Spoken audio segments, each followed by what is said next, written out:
ठीक है और की में एक्टिव थी है कुछ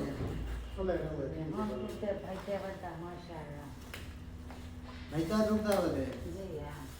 और जरा ना पानी दे बच्चा थोड़ा रिकवर है ब्लड कैंसर तो ठीक है शुक्र है अंकल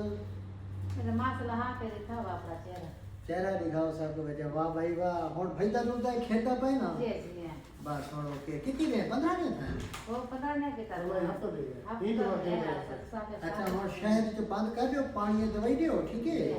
ये वाइट सलन बहुत कम और एक ओके हो गए और पानी दवाई देनी है 1 चम्मच पानी में ठीक है दवाई हुआ है तेल कितना तेल बराबर सारे है भी ये तेल फूलो ना माशाल्लाह लाग पान मेरा पोत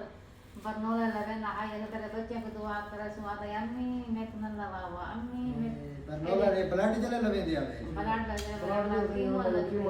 कीमो लगे और ब्लड तो बला तक नहीं वेल होया 15 दिन होने से हो क्या होया और लोग ना फोन आप तीन आने हर शायद लेवल आ गई है जेडे पिछली सीबीसी है इने में मशीन में बाहर वाला सही में हो रहा चीज बोलो लगा के और आगे बाद मैं प्रोग्राम में कितने बच्चे कितना महीने में